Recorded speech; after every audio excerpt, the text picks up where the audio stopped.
You can get seated.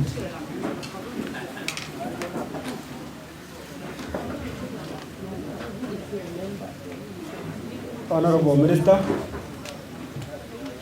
Palgai, Deng, Palmai Deng, then Secretary General of SPLM-IO, all the dignitaries representing SPLM-IO, all the media houses. I would like to recognize your dearly present and apologize for keeping you a bit waited for almost all day. Today is going to be a remarkable day for us and to the globe. And it is going to be a break of silence for a bit quiet period of 4, and we are entering the 5th month. I have never said anything, of which I believe many of you who have been my colleague in media been looking for opportunity to maybe hear from me. Today, you will have enough to hear.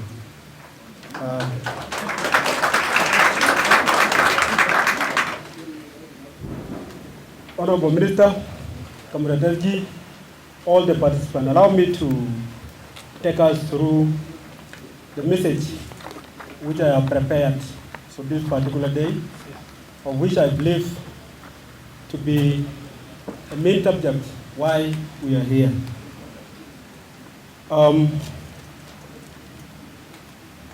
The message is about resignation, my resignation from SPLM-IO, IG, IT-GONU, and declaration to join SPLM-IO under the leadership of Viva! Viva! Viva! Viva! I read again, my resignation from SPLM-IG, IT-GONU, and declaration to join SPLM-IO under the leadership of His Excellency Dr. Riek Machar Durgon.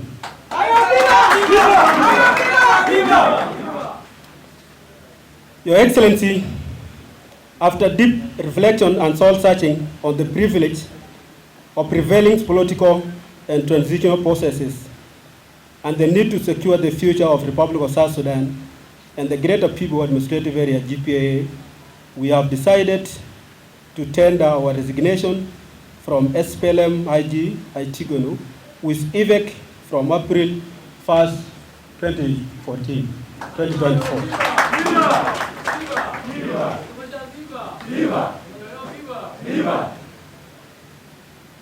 Dear colleagues and media houses, I want to draw your attention to the May 9, 2014 agreement between South Sudan Democratic Movement, South Sudan Defense Army Cobra factions, and the government of the Republic of South Sudan, which ended 4 years of political violence in the Republic of South Sudan and Jonglei State in particular. The political violence that erupted after 2010 election was rooted in the political, social, and economic structures of society and the government of Southern Sudan by then during 2010 general election. The SPLM decided to use SPLA and the other organized forces in Jonglei State to rig elections. The leaders of SSDM were intimidated, beaten, harassed, and jailed. This led to the political violence in the Jonglei State, leading to widespread systematic killing and destruction of property and livelihood of the citizens of Greater People. So there was no any transition justice or any effort to alleviate humanitarian situation on the people affected by the war. GPA today remains one of the most impoverished, isolated, and underdeveloped communities in South Sudan with no any government service or infrastructure. We would like to underscore, apart from establishment of Greater People Administrative Area, GPA, and integration of former Cobra factions into the SPLA, other terms of the May 9th agreement have not been implemented. Notwithstanding,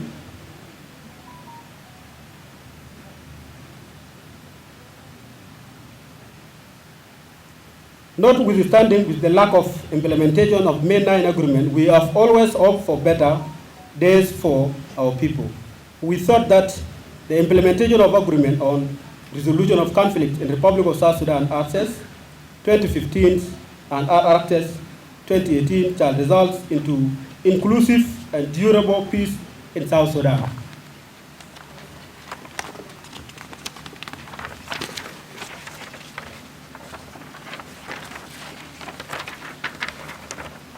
This hope was chartered with the RXS collapse in 2016 before our very eyes. And now the RXS is under the severe violence and threats of being derailed or abrogated. There has been a lack of political will on the side of government of South Sudan to implement the May 9 agreement and the other agreements. And this is affecting the lives and the prospect for peace and development in the Republic of South Sudan. We cannot now stand by and watch the country descend into the abyss. So the people of South Sudan deserve better lives, anchored on peace, justice, and prosperity. So the current governance crisis and living condition of South Sudan is totally unacceptable. This has been exacerbated by the absence of governance in the countryside. So the lack of political will to implement reforms in critical sectors and promote peace, security, unity, and reconciliation in the country is an indication that the worst is yet to come. Unless the negative politics are retracted. We would like to highlight the failures of the SPLM-led government since independence. These failures have been a source of contentions and disagreement that divided the party. That once was a beacon of hope and aspiration for the marginalized people of South Sudan. There are those who are feasting on the suffering of people of South Sudan, and they insist to promote their selfish interests at the expense of the other people and the states. And they have become very powerful and wealthy. So these individuals have increased in number, strength, and around the office of president to extend that they have captured organs and major sectors of the states and government. They have reduced SPLM-IO to an organized conspiracy and violent tribal organization, rendering the party's organs and structures meaningless, dysfunctional, and visionless. The failure to arrest this form the state-sponsored conspiracy. South Sudan have been faltering and bleeding and shall continue to do so due to the following reasons. One, so the loss of visions and ideological directions. The SPLM has failed to deliver on the promises for South Sudanese independence.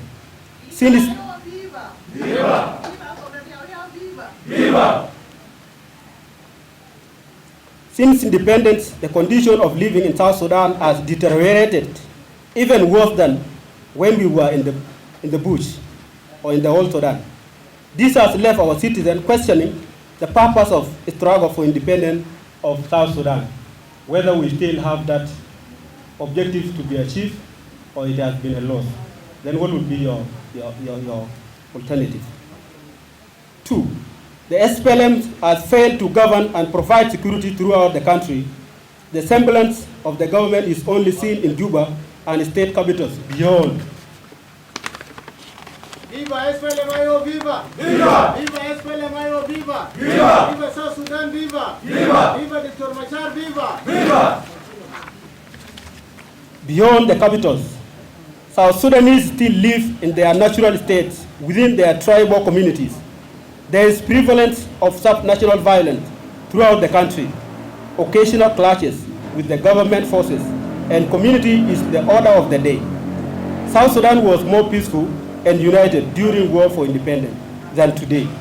We are asking what went wrong. We have found the answers in the failure of the SPLM-IO and the poor governance. 3, endemic tribalisms and ethnic tendency. In the system of the state and the government, the principle of citizenship, merit, and competency has been related. The meaning of new state is being questioned by the marginalized and deprived communities of South Sudan. There are sectors and offices of government which appears to be served for certain communities. SPLM has failed to forge and promote equality, common identity, and nationhood in South Sudan. We have therefore decided to withdraw our confidence and effort from SPLM-IO so that we are not part of any political force that is seeking to perpetuate inequality, tribalism, and ethnic bigotry in the country. 4. The SPLM-IO insistence to pursue the policy of dictatorship and the lack of constitutionalism. There is no respect for the rule of law and the constitutionalism throughout the country. Excessive use of force by the security organ are violated and suppress human rights and freedom of the citizen and subjugated them into fear and false submission. Prevalence of extrajudicial killing goes unpunished. There are millions of South Sudanese who prefer to live in foreign countries instead of their own country, but the government has also taken them as enemies of the state. 5th, endemic poverty and underdevelopment. After the taking our destiny into the hands in 2011, South Sudan has receded into the abject poverty despite the million of barrels of oil per year being sold. South Sudan is among the top on the list of world's poorest country with a small population. The government is unable to provide services and development for the citizens. So the country continues to rely on humanitarian aid, misappropriations of resources, and corruption are the main causes of underdevelopment and poverty in the country. 6. Endemic corruption with impunity. The country has not been able to come down from pinnacle of world's corruption country. What has surprised us is that those who are corrupt in South Sudan are known and are there.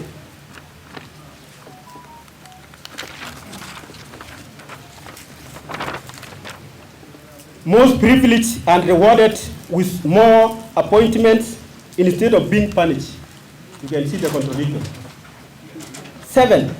Reneging on the implementation of the agreement, it is fair to conclude that SPLM-IO is only good in signings and violating peace agreements.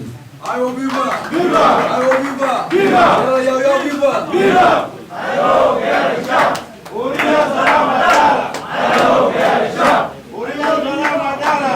Ayo viva! Viva! Dr. Machar viva! Viva! David Yao viva! Viva! Sudan viva! Viva! There is a serious lack of political will to implement agreements by the SPLM-IO in South Sudan.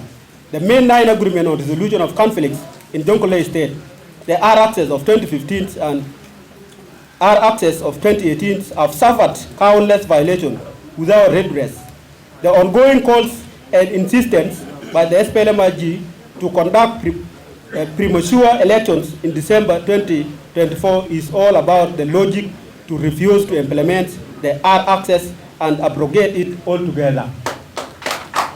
Viva SPLM-IO, viva! Viva! Viva South Sudan, viva! Viva! Viva Dr. Machar, viva! Viva! Viva General David Yao, viva! Viva! In the light of the above, we have decided not to allow our country to go down the drainage. We have no any other country to call home, and we only live once in generation. We have decided to join hands with the comrades or compatriots of SPLM-IO to implement the R-Access and by throwing our weight to ensure peaceful and democratic transition to the new political dispensation. Viva! Viva! Viva! Viva! Viva! Hurriya salamu adala! Ayo viale shab! Hurriya salamu adala! Ayo viale shab! Hurriya salamu adala! Ayo viale shab! That shall put an end to the current regressive and repressive system which was established soon after the Comprehensive Peace Agreement 2005 was signed, this declaration neither affects the status of Greater People Administrative Area as such as become part and parcel of transitional constitutions of the Republic of South Sudan as amended 2011, nor South Sudan Defense Forces who have been integrated into SSPDFs. Ayo viva! Viva! Dr. Machar viva! Viva! Kulena viva! Viva! With this, I thank you so much. We may allow a few of you to ask some questions.